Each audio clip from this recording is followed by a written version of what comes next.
व्यासपीठावर बसलेले सर्व मान्यवर आणि जमलेल्या माझ्या और यांच्या घराच्या बाजूला खून होतं मुख्यमंत्र्यांचं. नितीन गडकरीच्या मेवण्याच्या घरी चोरी होती. आयुक्तांच्या कार्यालयाच्या बाजूला खून होतो. जेवढे गुन्हे नागपूर थांबा 4 जूनला वाजवा. आणि जमलेल्या माझ्या तमाम देशभक्त बांधवांनो, भगिनी आणि मातांनो, संपूर्ण महाराष्ट्रभर फिरतोय आणि कोकण तर माझ्या हक्काचं आहे. रत्नागिरी आहे, सिंधुदुर्ग आहे, तुम्ही सगळी माझी आपली माणसं आहेत. तुमच्यासमोर भाषण काय करू आणि तुमच्यासमोर प्रचार तरी कशाला करू. कारण आपलं नातं हे मोदी शांसारखं नाहीये, बहुत पुराना रिश्ता. खरंच आमचा बहुत पुराना रिश्ता आहे. जय हिंद, जय महाराष्ट्र. लोक हो, मागील काही आठवणींसाठी आपल्या समोर एक व्हिडिओ क्लिप दाखवली जाते. लावा व्हिडिओ.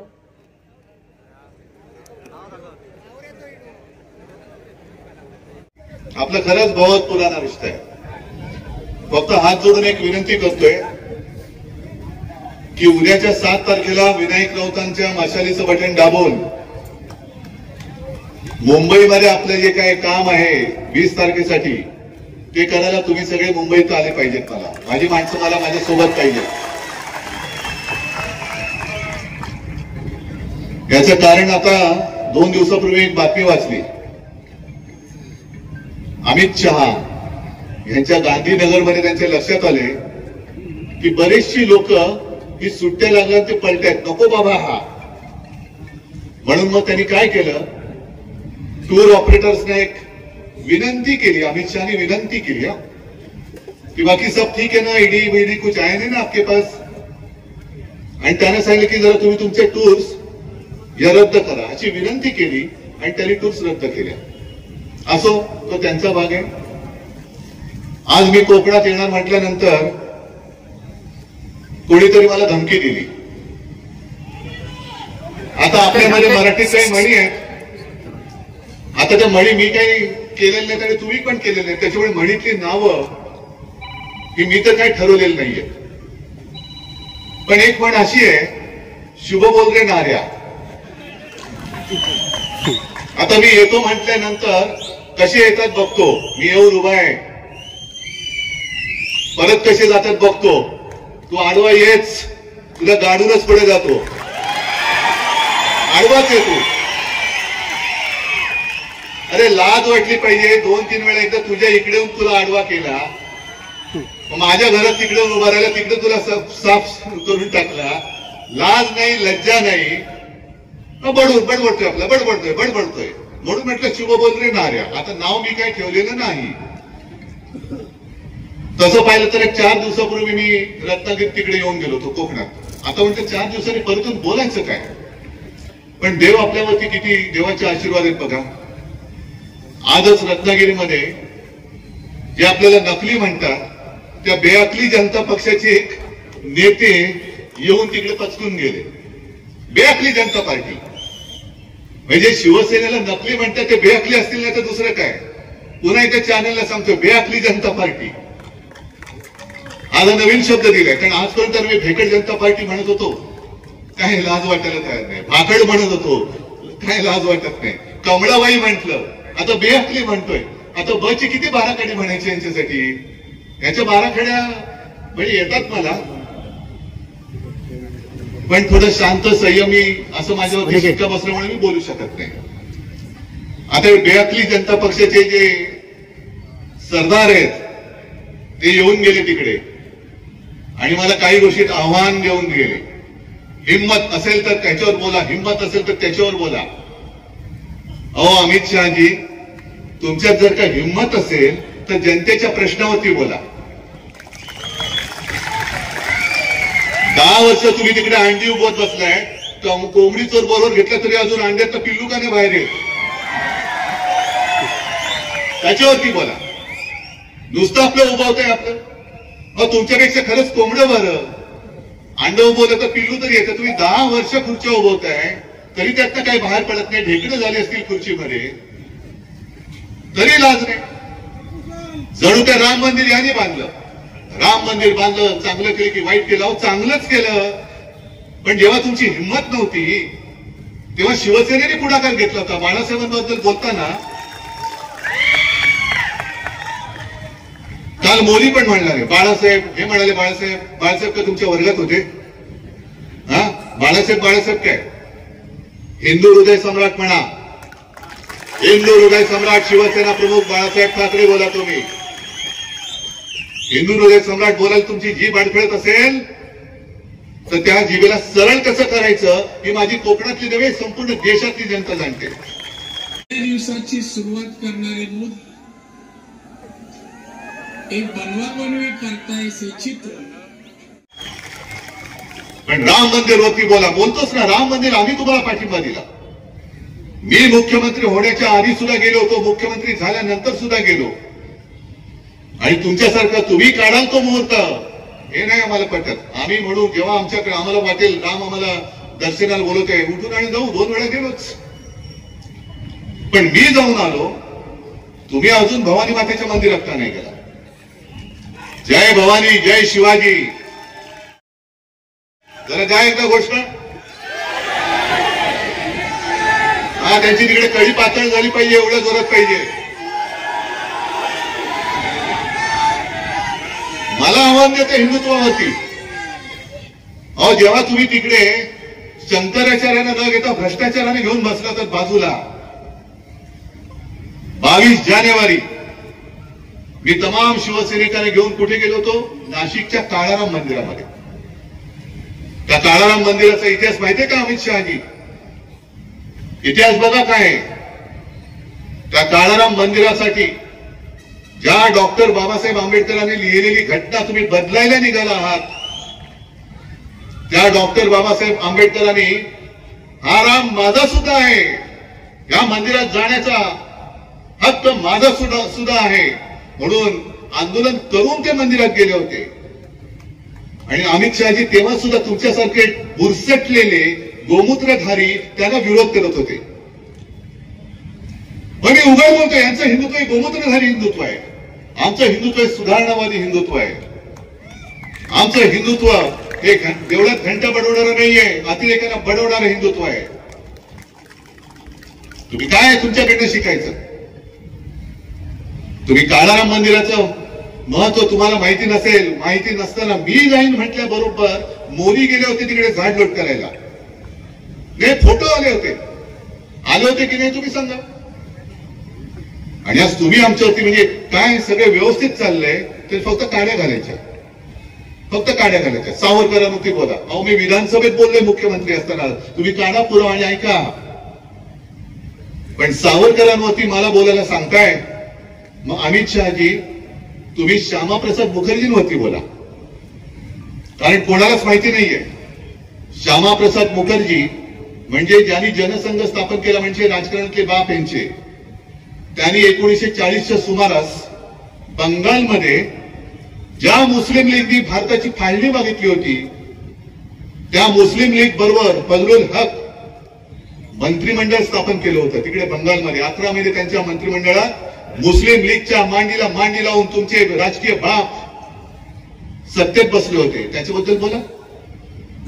काँग्रेस जेव्हा लढत होती, चले जावचा नारा दिला 42 साली गांधीजींनी, तेव्हा तुमचेच श्यामाप्रसाद मुखर्जी यांनी तिथल्या गव्हर्नरला पत्र लिहिलं होतं की आम्ही इंग्रजांना पाठिंबा देतो का? त्यांच्यासाठी नाही, पण इकडे चांगली कायदा सुव्यवस्था आणण्यासाठी इंग्रजांना पाठिंबा देतो. म्हणून चले जाव चळवळ कशी वाईट आहे, हिला कसं ठेचलं पाहिजे हे तुमच्या श्यामाप्रसाद मुखर्जींनी दिलं होतं. ते का नाही बोलत? पण एवढं सगळं खोलात जाऊन बोलण्यापेक्षा तुम्ही 10 वर्षात काय केलं तेवढं फक्त बोला. आज दुर्दैव असं की इकडे सुद्धा काही लोक आले असतील. मी भारतीय जनता पक्षाच्या त्या पिढीच्या विरोधात नाहीये जे खरोखर निष्ठावान काहीतरी नीतिमत्ता विचारसरणी त्यांच्याकडे आहे. त्या भारतीय जनता पक्षांच्या कार्यकर्त्यांबद्दल आणि त्या कुटुंबियांबद्दल आज सुद्धा माझ्या मनामध्ये आस्था आहे. त्या संघाच्या कार्यकर्त्यांबद्दल आज सुद्धा माझ्या मनात आस्था आहे. पण त्यांच्या मनात जो प्रश्न आहे की अरे काय वेळ आली, कमळाला मळाचा प्रचार करायला लागतोय. हातात कमळ आणि कोणाच्या मळ शी. मी एका बाजूला विनायक, दुसऱ्या बाजूला खलनायक. बरं, खलनायक कमी पडायचं तर चिखलनायक. काय ही भारतीय जनता पक्षाची म्हणजे बोगस भागड भेकड म्हणतो. मी एवढ्यासाठी म्हणतोय की मध्ये मोदीजींनी एक सांगितलं की काँग्रेसचा जाहीरनामा कसा आहे. अहो, तुमचा जाहीरनामा तुम्ही पहिला वाचलात का? आता काय झालंय, मोदी सरकार नाही आलेलं, हे गजनी सरकार झालेलं आहे. हे गजनी सरकार आहे. तुम्ही 2014चा तुमचा जाहीरनामा काढा, थापानामा 19चा काढा आणि काय काय नाही केलं ते का नाही केलं हे लोकांसमोर सांगा. पण मोदी आता काय देशाचे प्रश्न विसरून गेले आणि मग काँग्रेस काय करणार? ज्यांची मुलं जास्त आहेत त्यांना तुमची संपत्ती काढून देणार. अहो, तुम्हाला राजकारणात मुलं नाही होत, आम्ही काय करू शकतो? आमचा काय दोष आहे? म्हणून आमची मुलं तुम्हाला कडेवर घ्यावी लागतात. पण ते करताना भाजपचं काय झालंय, ती कचरा उचलण्याची गाडी येते ना गावात, कचरा जो आपण घराबाहेर टाकतो तो कचरा उचलतात, गाडीत टाकतात. आणि आता निवडणुकीमध्ये असं मी कुठे पाहिलेलंच नव्हतं, ते पहिलं प्रथम बघतोय, कचऱ्याचं प्रदर्शन लावलंय. सगळे कचरे. ज्याला बाळासाहेबांनी गेट आउट सांगितलं होतं, आज तो तुमचा इथला उमेदवार आहे. हीच मस्ती होती त्यावेळेला. तुला बघून घेतो, तुझं अमुक करून घेतो, काय घेतोस तू, जा घे, काय करायचं कर, गेट आउट. आणि कोणाला धमक्या देतोस? या धमक्याला कोकणवासियांनी कधीच गाडून टाकले नाही. तो काय तुम्ही आठवा, 2005 पर्यंत यांची मस्ती होती आणि ती पोटनिवडणूक संपूर्ण दहशतीच्या एक सावट होतं. मी स्वतः इकडे 8-10 दिवस राहिलो होतो, गाव वाड्या वस्त्या पाड्यांमध्ये जात होतो आणि तिथली सगळी कोकणवासी म्हणजे तुमच्यापैकीच काही लोक मला आजही आठवते. मी गाडीत बसल्यानंतर धावत आले आणि मला सगळे उद्धवजी एक काम करा, आम्ही सगळे तुमच्या बरोबर होतो, पण इकडे कोणतरी लढणार माणूस द्या. बघा, तुम्ही आज गेलात ना, तो उद्या हे काय करतील सांगता येत नाही. आमची मुलं बाळं मुली यांना इकडनं यावं जावं लागतं, हे काय करतील हे सांगता येत नाही. त्याच्यानंतर वैभव उभा राहिला, विनायक उभे राहिले, तुम्ही त्याच्यासोबत उभे राहिला, सगळी माझी मंडळी, सतीश वगैरे सगळे, संदेश सगळे उभे राहिले. आणि ती जी एक मालिका होती, मग ती श्रीधर नायकांपासून सुरू झाली होती. सत्यविजय भिसे, आमचा रमेश गोवेकर, असा एक दिवस गायब. अंकुश राणे, ही सगळी मालिका तुम्हाला माहिती आहे. कसं कसं घडलं, हत्या झाली, पळवला गेलाय, कोणी पळवलं तेच माहिती नाही. असं होऊ शकतं काय? भुताटकी आहे. आणि अमित शहा नाही काय माहिती नाही. आता राणेला मत म्हणजे मोदीला मत असं म्हणत असतील तर ह्या गुंडगिरीला मत म्हणजे मोदीला मत असं तुम्हाला म्हणायचं? या हत्या झाल्या कशा? आहेत ना तुमच्याकडे केंद्रीय गृहमंत्री आहात तुम्ही, मग या हत्येचा शोध तुम्ही लावा ना, पण मिळणारच नाही, धागेदोर मिळणार नाही. कारण जो जो तुमच्या भाजपात आला तो तुमच्या वॉशिंग मशीन मध्ये धुवून चकाचक झाला असं तुम्हाला जरी वाटत असेल तरी जनतेच्या डोळ्यामध्ये त्यांनी केलेली पाप ही आज सुद्धा कायम आहेत. आज सुद्धा कायम आहे. आणि इथल्या उमेदवाराला सुद्धा त्यांच्या सांगतोय की उगाच काहीतरी वाटेल ते बडबडू नको. आणि मी तुम्हाला सगळ्या कोकणवासियांना आवाहन करतो, म्हणजे विनंती करतोय, उमेदवार निवडायचा ना, ठीक आहे. मी आता सध्या म्हणतो विनायक राऊतांचा आता विचार न करता मी तुम्हाला सांगतोय ते करा आणि मग तुम्ही मत द्या. तुम्ही विनायक राऊतांची 10 वर्षातली संसदेतली भाषणं काढा, ती त्याचे व्हिडिओ लावा आणि ह्यानी केरळच्या प्रश्नाला कर्नाटकाचं उत्तर कसं दिले ते तुम्ही बघा. नुसतं मला पाहिजे मी आणि मैं और हमारे दो, काय कुठली आहे? बरे, ज्या घराणेशाहीच्या विरुद्ध मोदी बोलतायत त्यांना शिवसेना प्रमुखांची घराणेशाही नकोय. मी तर म्हणतो मी आहेच, मी घराण्याचा वारसच आहे, अभिमानाने सांगतो मी. आणि अमित शहा आज बोलले, अहो तुमच्या सर्टिफिकेटची गरज नाहीये, फालतू नकली सर्टिफिकेट मला नकोय, गरज नाही, फेकून दे तुम्ही गटारात ते. की उद्धव ठाकरे बाळासाहेबांचा मुलगा आहे, हे का तुमच्या वडिलांकडनं मी विचारून घेऊ? मी तर अभिमानाने सांगतोय. पण अमितजी, मी माझ्या वडिलांचं नाव लावतो ना, तसं तुम्ही लावा. माझ्या वडिलांचं नाव लावून मत नका मागू.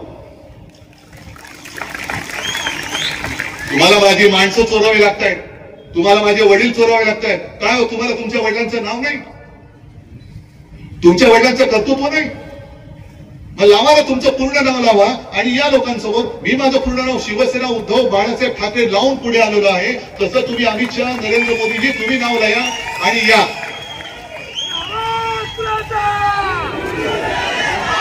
पण संपूर्ण देश तुम्ही नाचून टाकतात. जो वचननामा आम्ही घेऊन तुमच्या समोर आलेलो आहोत, त्या वचननाम्यामध्ये माझं पहिलं वचन आहे की जो महाराष्ट्र लुटला जातोय, हे दोन सुरतवाले व्यापारी, दोन व्यापारी सुरतेचे, अरे छत्रपती शिवाजी महाराजांनी सुरत लुटली होती स्वराज्यासाठी, आणि हे दोन सुरतवाले छत्रपतींचं महाराष्ट्र लुटतायत. आणि ही लूट मी होऊ देत नाही, ही लूट होऊ देणं हे बाळासाहेबांचे विचार होते. महाराष्ट्र लुटणारा कोणी असेल आम्ही पर्वा करत नाही त्याची. महाराष्ट्राच्या आड जर याल तर याद राखा तुम्ही असाल तुमच्या घरचे, पण माझ्या महाराष्ट्राच्या वाटेला जाऊ नका. महाराष्ट्रातून जे जे वैभव तुम्ही लुटून नेलेला आहात, इंडिया आघाडीचं सरकार आल्यानंतर ते सगळं लुटलेलं वैभव मी पुन्हा नव्याने जोमाने या माझ्या महाराष्ट्राला प्राप्त करून दिल्याशिवाय राहणार नाही, माझी शपथ आहे. तुम्ही महाराष्ट्राचा जो आपस दाखवत आहात तो एक एक वेचून वेचून वेचून मी तुमच्या या आपसाचा सूड घेतल्याशिवाय राहणार नाही. मोदीजी मध्ये ते नेव्ही दिनासाठी आले होते, संकटात तर कधी आलेच नाही ना. अमित शहा आले ना नरेंद्र मोदी आले. इकडे सगळे तोक्ते आले, निसर्ग आला, मध्ये आणखीन काही काही वादळ आली. काजूला हमीभाव नाही पण गद्दाराला हमीभाव आहे. असं निवडणुकीत तुम्ही कधी वचन दिलं की गद्दाराला आम्ही लवकरच हमी भाव देऊ नये, आधी तुम्ही भाव देता, मग तुम्ही त्यांना घेऊन मग त्यांना निवडणुकीत उभं करता. मग 10 वर्ष तुम्ही सत्ता भोगताय, विनायक राऊत तिकडे कंठशोध करताय, काजूला हमी भाव द्या, हमी भाव द्या, हमी भाव द्या, तरी हमी भाव देत नाही. पण मोदीजी आले, सिंधुदुर्गात आले, मला वाटलं काहीतरी मोठी घोषणा करून जाते, पण घोषणा केलीच नाही. माझ्या सिंधुदुर्गात येणारा पाणबुडी पर्यटन प्रकल्प हे गुजरातला घेऊन गेले. म्हणजे याला आता कधी कोणी बोलण्याचं धाडस नाही करणार. कारण जर का घरी बोलवलं तर घरात काय चांगलं बघतील आणि ते दुसरून गुजरातला नेतील. ही अशी यांची एक मानसिकता आहे. ज्या ज्या काही गोष्टी येणार होत्या, बल्क ड्रग पार्क येणार होता, मेडिकल डिव्हाइस पार्क येणार होता, टेस्ला तर आता येईल असं वाटतच नाही. कदाचित यांचं सरकार जाण्याची ते टेस्लावाले वाट बघतायत की यांची 4 जूनला होऊ दे, मग मी 5 जूनला येतो माझ्या देशामध्ये. आणि सगळे चांगले उद्योग हे तुम्ही गुजरातला घेऊन जाताय. म्हणून मागे मी म्हटलं होतं की महाराष्ट्राला राख आणि गुजरातला रांगोळी. आज अमित शहा मी तुम्हाला आव्हान देतोय, परत उद्या या आणि कोकणात येऊन सांगा बारसूची रिफायनरी मी होऊ देणार नाही. मी तर होऊ देणारच नाहीये, मी तर होऊच देणार नाहीये. पण अमित शहामध्ये जर हिंमत असेल, हिंमत आणि अमित शहा हा शब्द विरुद्धार्थी आहे मला माहिती आहे, पण तरी सुद्धा हिंमत असेल तर या आणि सांगा बारसूला मी रिफायनरी होऊ देत नाही.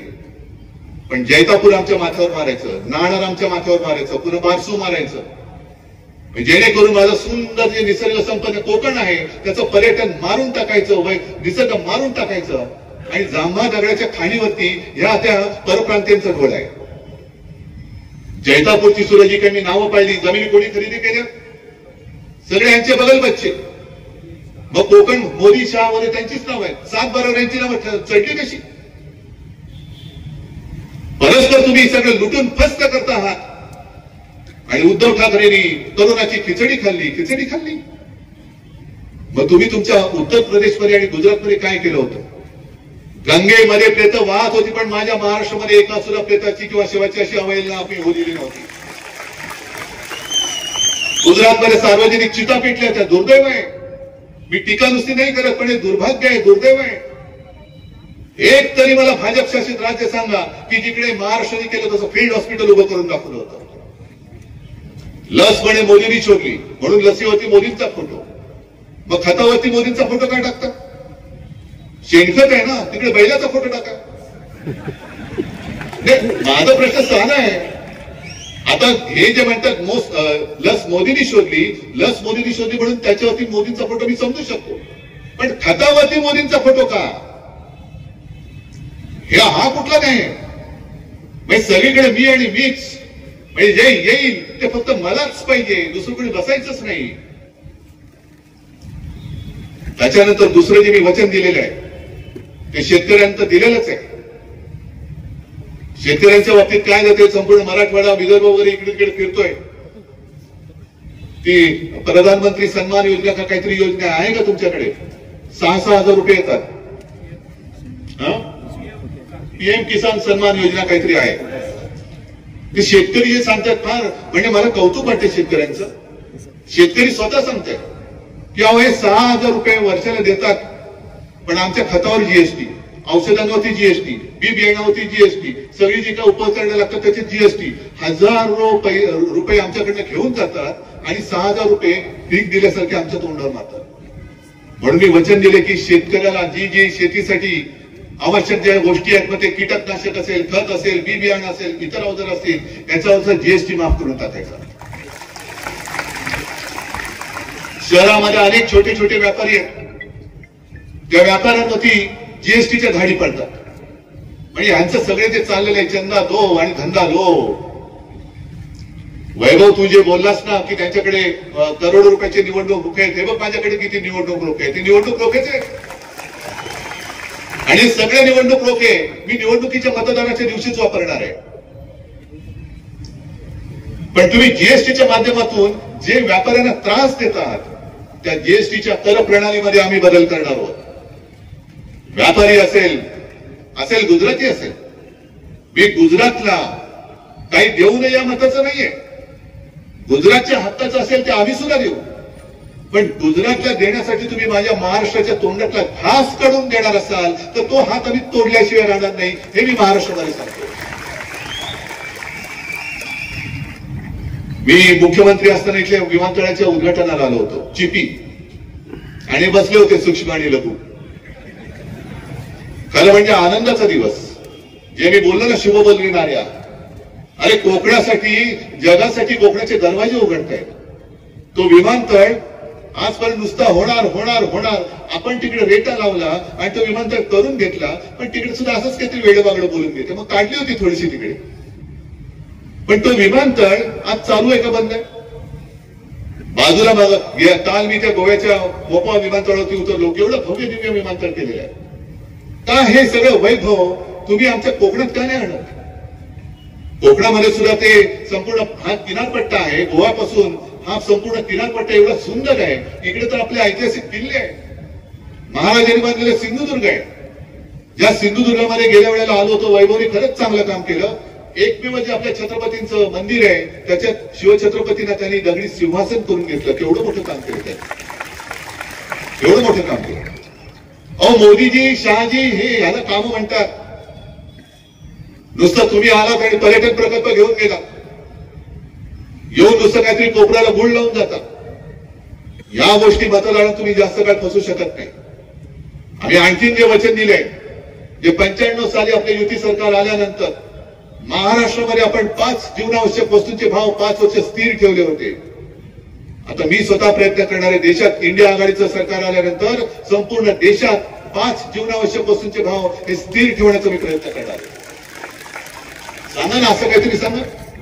जो रोजगार इकडनं पळून गेलेला आहे तो रोजगार पुन्हा मी इकडे उपलब्ध करणार आहे. नुसता शहरात तर नाहीच, मुंबईचं जे आर्थिक केंद्र, वित्तीय केंद्र, हे सुद्धा तुम्ही गुजरातला घेऊन गेला. डायमंड बाजार तो गुजरातला घेऊन गेला. ते वित्तीय केंद्र जिथे होणार होतं तिकडे बुलेट ट्रेन कोणासाठी? अहमदाबाद मुंबई कशाला? गद्दारांना पळवायला की बसला इकडे का उतरला तिकडे? त्या बुलेट ट्रेनच्या जागी होणारं वित्तीय केंद्र सुद्धा इंडिया आघाडीचं सरकार आणल्यानंतर मी माझ्या महाराष्ट्रामध्ये मुंबईत आणि मुंबईच्या आजूबाजूच्या परिसरात आणेन, पण मी महाराष्ट्रात परत आणेन. ग्रामीण भागामध्ये सुद्धा जे लोक ते मुलं मुली शिकतायत त्यांना त्यांच्या गावागावात, जिल्ह्यात, अगदी गावागावात खेड्यापाड्यात नसलं तरी किमान जिल्ह्यात रोजगाराची संधी उपलब्ध करून द्यायचा माझा विचार आहे. आणि मला तोही दिवस आठवतोय जेव्हा वैभव तू सिंहासारखा यांच्या अंगावरती चालून गेला होता, हेगडाने तुझ्यावरती हल्ला केला होता, त्याच्यात एक शिवसैनिक जखमी झाला होता. मी आलो होतो दुसऱ्या दिवशी. रुपेश. आणि मग इकडे आलो ते विचारलं कुठे येतो, तो गोव्याला. अरे गोव्याला कसं नाही, इकडे उपचाराची सोय नाही. म्हणजे तुम्ही इकडे फक्त मारामारी करायच्या, लोकांची डोकी फोडायची आणि उपचार करायला सुद्धा जागा नाही. स्वतःची मेडिकल कॉलेज बरोबर चालतात, त्याला सुद्धा परवानगी मी दिली होती. मी पाहिलं नाही तेव्हा की कोणाचं कॉलेज आहे, कोणाचं हॉस्पिटल आहे. पण माझ्या कोकणात काहीतरी होतंय, कोकणासाठी कोणतरी काम करतंय, कर चल देतो परवानगी. मी अडवून ठेवू शकलो असतो, पण मी अडवलं नाही. हे पाप मी कधी केलं नाही. पण एका गोष्टीचा मला नक्कीच अभिमान आहे, हो अभिमान आहे, की मेडिकल कॉलेज शासकीय मी इकडे मंजूर करून दिलं. आता काय बंद पडलं वाटतं, पुढचं काम बंद.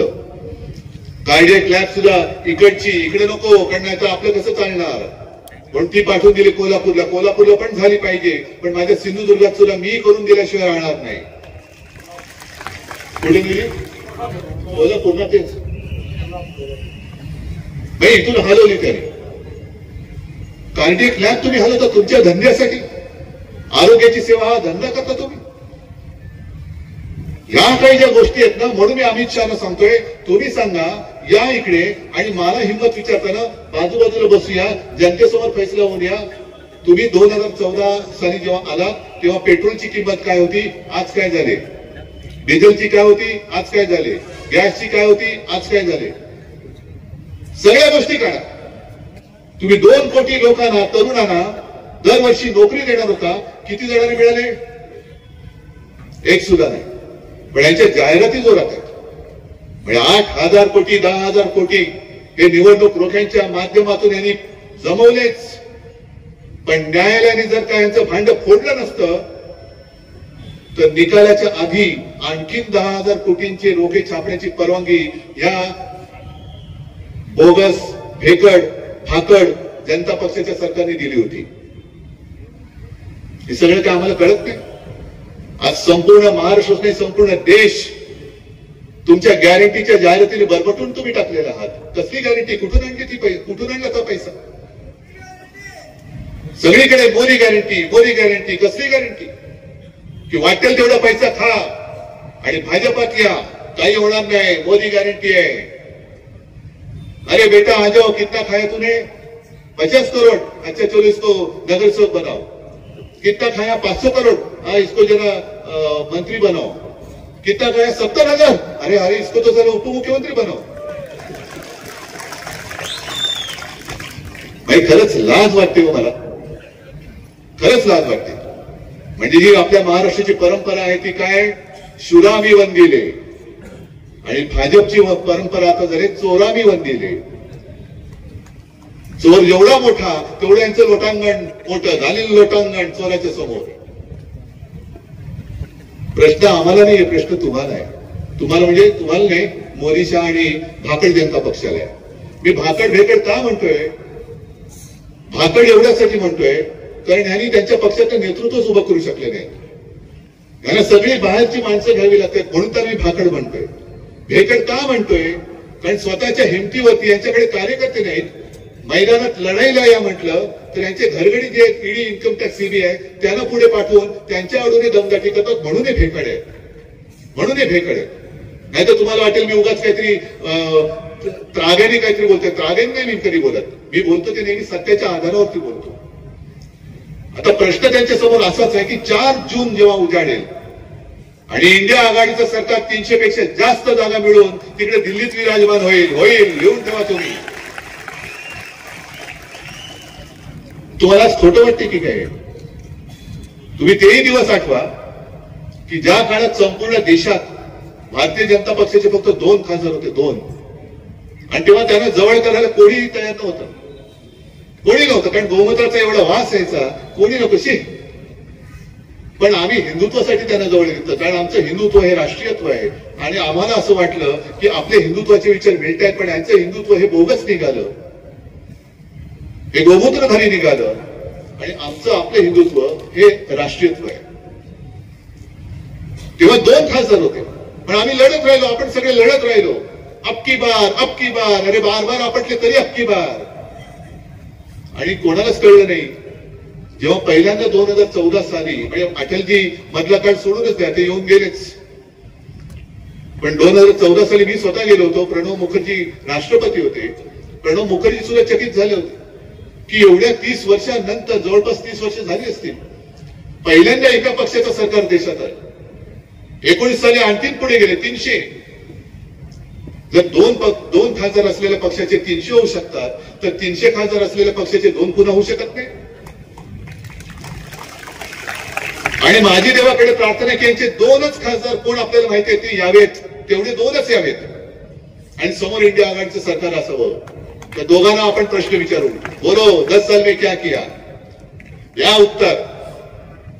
जसं तुम्ही चाय पे चर्चा केली होती, अहो एवढी बोगस, सगळी बोगसगिरी केली यांनी की विदर्भात मी जेव्हा गेलो होतो यवतमाळमध्ये, तिकडे ते दाभडी म्हणून एक गाव आहे. 14 साली मोदीजी गेले होते आणि चाय पे चर्चा मध्ये, चाय पे चर्चा म्हणजे चहामध्ये साखर किती टाकायची, दूध कसं टाकायचं, सगळं झाल्यानंतर मग मोदींनी त्यांना सांगितलं की इथे काय जास्त पीक कोणतं आहे. सगळ्यांनी सांगितलं कापूस. मग त्यांना सांगितलं मी तुम्हाला इथे कापसासाठी बाजारपेठ उपलब्ध करून देईन, निर्माण करून देईन. दिले सगळ्यांनी, पाटापाटा मतं दिली. मत दिल्यानंतर जेव्हा शेतकऱ्यांनी पत्र पाठवायला सुरुवात केली प्रधानमंत्री कार्यालयात, काय होऊ नये चू नये, मग तिथे शेतकरी उठले आणि प्रधानमंत्र्यांना भेटायला दिल्लीत गेले. भेटायला कसले देतात, लांबच्या लांब अडवले आणि परत पाठवून गेले. मधल्या काळात पंतप्रधान जेव्हा यवतमाळ त्या गावाच्या इकडे आले, ते शेतकरी तिकडे जायला नाही गेले. पोलिसांकडनं त्यांना असं अडवून टाकले की पंतप्रधान त्यांना दिसलेच नाही. ही मोदींची गॅरंटी. त्याच्यानंतर मध्ये ती जाहिरात आली. ती जाहिरात आल्यानंतर या चॅनेलवाल्यांनी ती कोण महिला आहे त्या महिलेचा शोध घेतला आणि शोध घेतल्यानंतर त्या महिलेच्या घरी गेले तर सारी 8x8, 10x10ची खोली. त्या महिलेला मोठा फोटो दाखवला, पेपरमध्ये पहिल्या पानावर आलेला. काय तिचं नाव लक्ष्मीबाई वगैरे असेल, त्याला होती नाही, लक्ष्मीबाई असेल. आणि तिला सांगितलं आपका फोटो आया है. तिला हाँ फोटो आया है, कुछ लोगों ने मुझे कहा कि आपकी तस्वीर आई है. तो अच्छा कब तो मैंने मालूम नहीं कब लिया फोटो, हम गांव काम के लिए गए थे, शायद वहां से आते आते लिया होगा. तो अच्छा ये घर आपका है. हाँ मेरा घर है. तो आपको ये प्रधानमंत्री आवास योजनेचं मिळालंय. तुला नाही, हे माझं भाड्याचं घर आहे, 500 रुपयांनी भाडं देते. आणि त्याच्यात लिहिलं होतं की ह्या बाईसारख्या आणखीन 24 लाख लोकांना प्रधानमंत्री आवास योजनेतून घरं मिळाली. तुम्ही जे कलावती म्हणता ते वेगळं आहे. कलावती ते अमित शहा लोकसभेत बोलले होते, कलावतीला घर मोदींनी दिलं, पाणी मोदींनी दिलं, वीज मोदींनी दिली. आणि कलावतीचा इंटरव्ह्यू घेतला तो यांनी काही दिलं नाही, मला दिलं ते सगळं राहुल गांधींनी दिलं. पण आपण फसतो. जसं त्या पातंजलीच्या जाहिरातीला फसलो, त्यांना सुप्रीम कोर्टाने सांगितलं की आता तुम्ही छापा, माफीनामा छापा. तसं उद्या आपलं सरकार आल्यानंतर यांना सांगावं लागेल की तुम्ही जेवढ्या मोठ्या जाहिराती केल्या सगळ्याचा माफीनामा तुम्ही छापा. आता मोदी गॅरंटी 10 वर्षात काही केलं नाही, हीच आमची गॅरंटी, पुढच्या 10 वर्षात काहीच करणार नाही, दुसरी गॅरंटी. पण काय बोलतायत, किती बोलतायत. हे जे काही झालं आतापर्यंत म्हणे ट्रेलर होता, ट्रेलर म्हणजे पिक्चर किती भयानक असेल, पिक्चर किती भयानक असेल. गॅसच्या किमती आजपर्यंत एवढा वाढला, ट्रेलर होता. पिक्चर मध्ये तो आणखीन 5,000च्या वरती जाईल. डाळी कडाडल्या आहेत, सगळंच कडाडलेलं आहे. आणि हा नुसता ट्रेलर असेल तर पिक्चर किती भयानक असेल. आणि असा पिक्चर तुम्हाला बघण्याची इच्छा आहे. गेल्या वेळेला माझी चूक झाली, खरंच चूक झाली. मी संपूर्ण महाराष्ट्राची माफी मागतो. मला असं वाटलं होतं की आज नाही तर उद्या हे सुधारतील, पण सुधारायचं नाव नाही घेत. उलटा आता घरात घुसून घर फोडायला लागलेले. घर फोडतायत, कुटुंब फोडतायत, कुटुंबाच्या कुटुंब बदनाम करून टाकतायत. आणि सगळे महाराष्ट्राच्या बाहेरून आलेल्यांचे चेले चपाटे, यांना लाज नाही, लज्जा नाही. स्वतःचे व्हिडिओ बाहेर आल्यानंतर सुद्धा हे दुसऱ्यांची बदनामी करतायत. आणि बदनाम केल्यानंतर स्वतःच्या पक्षात घेऊन हे तुम्हाला त्यांचे प्रतिनिधी ह्यांना मत, म्हणजे मोदींना मत. किती वाईट प्रकाराने सगळं चाललेलं. त्या सुधीर मुनगंटीवारांचे एक ते भाष्य, त्यांनी त्यांच्या प्रचाराच्या सभेत मोदींच्या व्यासपीठावर, मोदी असतील नसतील मी बघितलं नाही, पण आपण रक्षाबंधन, भाऊबीज, बहीण भावाचं नातं किती पवित्र मानतो. स्वतः मोदीने आमच्या गद्दार त्या ताईकडनं राखी बांधून घेतली होती. नंतर त्या राखीचं काय झालं माहित नाही, कारण तिकीटच कट केलं. तर नागेश तो आपल्या तुमच्या बाजूच्या वार्डातल्या संजय देशमुखच्या इथल्या. पण त्या मुनगंटीवाराने तुम्ही व्हिडिओ तर जरूर बघा.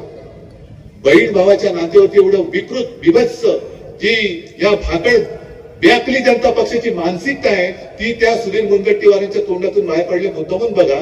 आणि अशी मानसिकता असलेली माणसं ही आपल्या देशाची राज्य करते. हे देशाला नव्हे जगाला आपल्याला नाव सांगायला लाज वाटायला पाहिजे. आपण ही अशी सगळी मानसिकतेची माणसं सडलेली कुजलेली. म्हणून मी इथल्या भाजपच्या त्या लोकांना सांगतोय, संघाच्या त्या लोकांना सांगतोय, अजूनही आपण ज्या हिंदुत्वासाठी एकत्र आलेलो आहोत ते हिंदुत्व मी सोडलेलं नाही. माझ्यावरती झालेले ते जे काही संस्कार आहेत ते मी सोडलेले नाहीत. आणि मला असं वाटतं आपण आलो होतो ते त्या हिंदुत्वासाठी एकत्र आलो होतो, यांच्या या हिंदुत्वासाठी नाही. हे सगळं हडप हडप हडप मी आणि मीच. म्हणजे मी 14 साली पंतप्रधान झालो, 19 ला पण होणार, 24 ला होणार, 47 ला होणार. अरे बाबा थांब, कुठेतरी ब्रेक मार, आपटशील कुठेतरी. तर त्यांना सुद्धा सांगतोय की हे जे काही संकट आहे, हुकुमशाहीचं जे संकट आहे, हे संकट केवळ आमच्यावरती नाही तुमच्यावरती सुद्धा आहे. आणि यांना जी घटना बदलायची, डॉक्टर बाबासाहेब आंबेडकरांनी लिहिलेली घटना ती एवढ्यासाठी बदलायची की एक साधा माणूस दलित कुटुंबात जन्मलेला, तो एवढा बुद्धिमान, आणि त्यांनी लिहिलेली घटना मी मानायची.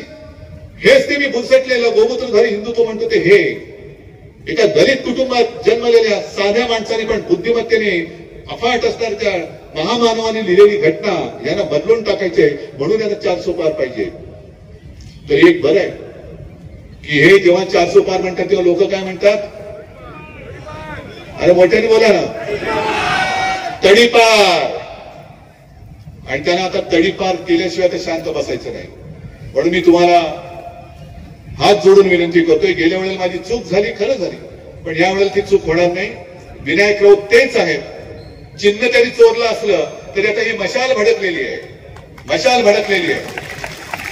धनुष्यबाण तुम्ही चोरला असाल, पण त्यांनी दुसरा जो एक कट केला की शिवसेना आणि कोकण, शिवसेना आणि सिंधुदुर्ग हे घट्ट असलेलं नातं त्यांनी इथून धनुष्यबाणच गायब करून शिवसेना तुमच्या मनातनं हृदयातनं काढण्याचा प्रयत्न करतायत. मान्य आहे तुम्हाला? आजपर्यंत आम्ही तुम्हाला साथ दिली, आजपर्यंत आम्ही तुमचं कमळ हातात धरलं होतं तेव्हा सुखावला. आता मशालीची धग काय असते ते बघा. आणि ती मशालीची धग जरा मला इथे सुद्धा बघायची. तुमच्या मनात जर मशाली पेटलेल्या असतील तर काल मी कोल्हापूरमध्ये सांगितलं तेच करतो, मोबाईलचे टॉर्च जरा ऑन करून दाखवा मशाली. शंखनाद होऊ दे, रणदुंदुभी वाजू दे, नाद घोष गरजू दे विशाल. दुष्ट शक्ती जाळल्या, मार्ग स्पष्ट दावल्या, पेटू दे शिवसेनेची मशाल.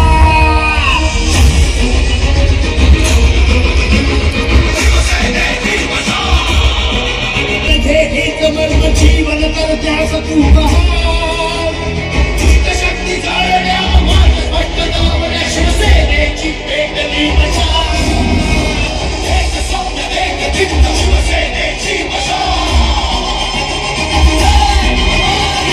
शिवसेना उद्धव बाळासाहेब ठाकरे यांचं चिन्ह मशालच निवडा. शिवसेनेची मशाल. मार्ग स्पष्ट धावण्या, दुष्ट शक्ती जाळण्या, मार्ग स्पष्ट धावण्या. आता आमची पेटली आहे मशाल. आणि हा महाराष्ट्र शाहू फुले आंबेडकरांचा आहे, शहा मोदी अदानीचा नाही. जय हिंद, जय महाराष्ट्र.